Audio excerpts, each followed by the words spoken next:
1월 29일 수요일 여호수아 19장 24절에서 51절입니다.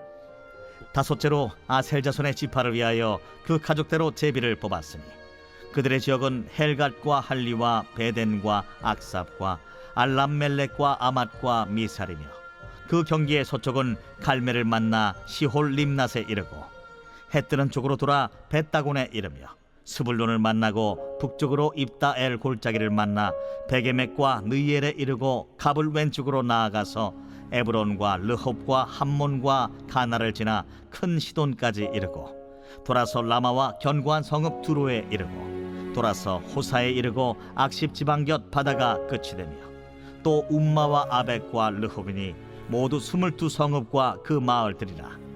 아셀 자손의 지파가 그 가족대로 받은 기업은 이 성읍들과 그 마을들이었더라.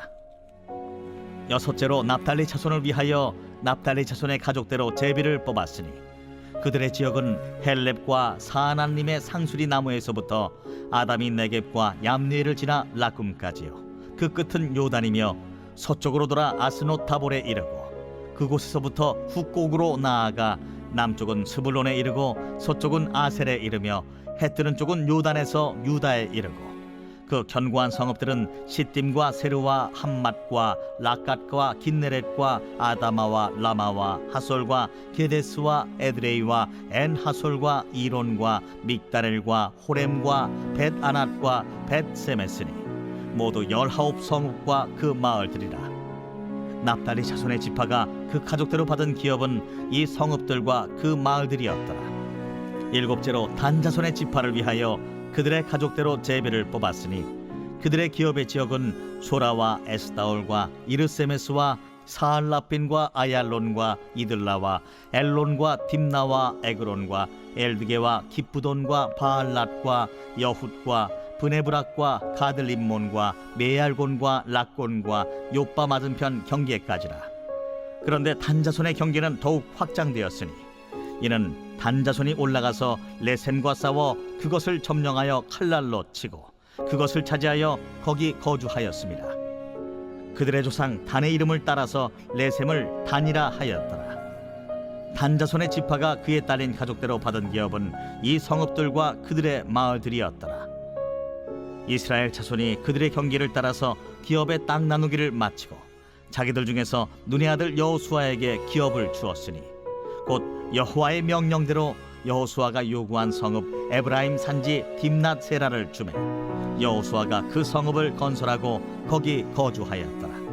제사장 엘르아살과 눈의 아들 여호수아와 이스라엘 자손의 지파의 족장들이 실로에 있는 회막 문 여호와 앞에서 제비 뽑아 나눈 기업이 이러하니라. 이에 땅 나누는 일을 마쳤더라. 오늘 본문은 이스라엘 각 지파가 기업으로 받을 땅의 분배를 마무리 짓는 내용을 다룹니다. 특히 본문은 납달리와 단 지파의 분배 이야기로 시작하여 마지막으로 여호수아가 자신의 기업을 받는 장면으로 끝이 납니다. 이 말씀 속에는 하나님의 언약과 그 언약을 이루어 가시는 하나님의 신실하심이 분명히 드러나 있습니다. 오늘 이 말씀을 통해 언약 백성으로서 우리가 누리는 은혜와 책임에 대해 살펴보고자 합니다. 먼저 첫 번째로 24절에서 48절을 보면 하나님의 신실하심이 드러난 언약의 성취를 볼 수 있습니다. 이스라엘 백성은 아브라함에게 주신 약속, 곧 가나안 땅을 기업으로 받으라는 하나님의 언약을 이루는 현장을 목도하고 있습니다. 하나님은 각 지파에게 약속대로 땅을 분배하셨습니다.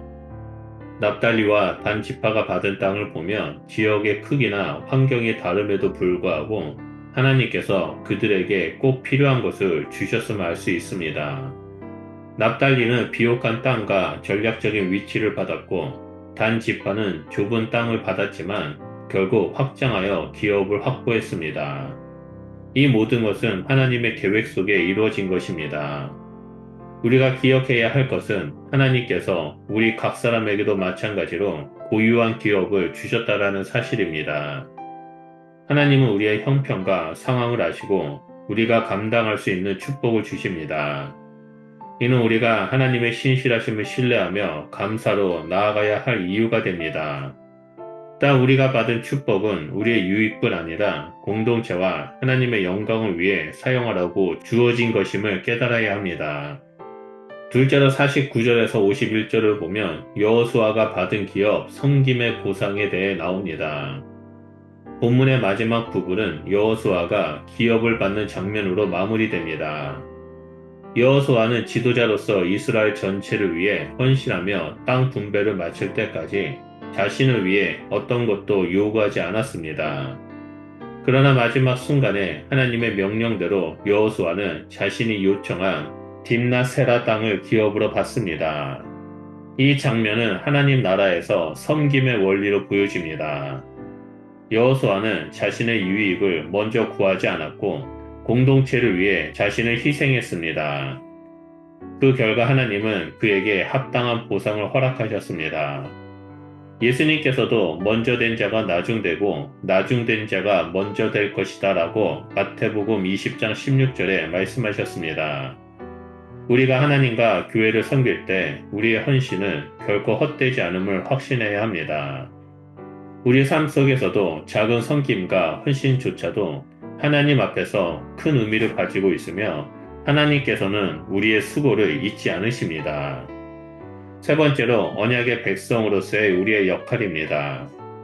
하나님의 언약은 단순히 축복을 받는 데에만 목적이 있는 것이 아닙니다. 언약 백성은 받은 기업을 하나님의 영광을 위해 사용해야 할 책임이 있습니다.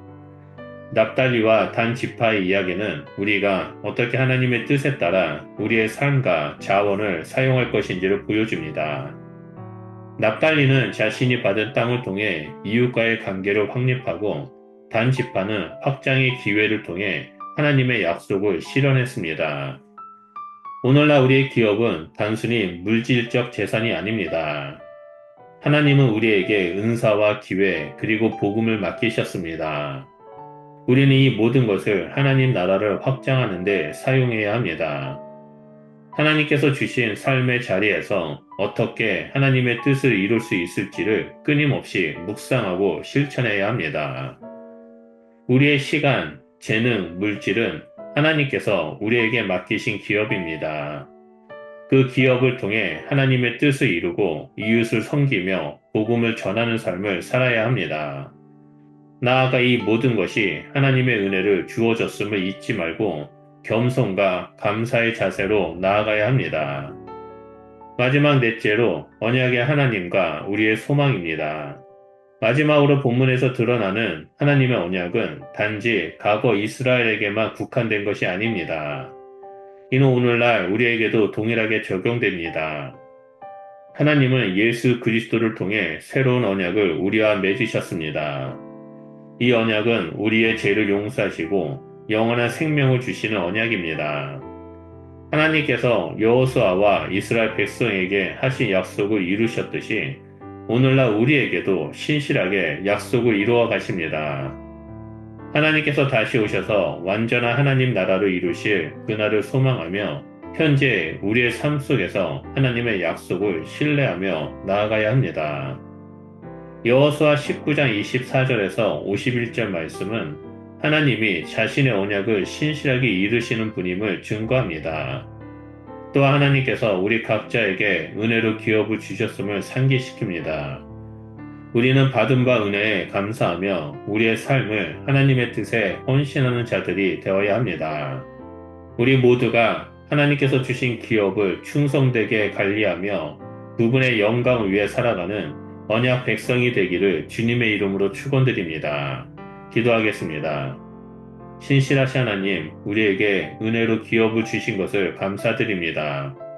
우리가 받은 바 축복을 기억하며 하나님의 뜻에 따라 충성되게 사용할 수 있도록 성령 하나님 우리 가운데 임재하여 주시옵소서. 그래서 우리의 삶이 하나님의 영광을 나타내는 통로가 되게 하시고 우리의 맡겨진 자리에서 충성되게 섬기는 자가 될 수 있도록 인도하여 주시옵소서. 우리에게 언약과 기업을 주시고 은혜로 함께해 주시며 이 땅에서 믿음의 길로 인도해 주신 것에 감사드리며 예수 그리스도 이름으로 기도드립니다. 아멘.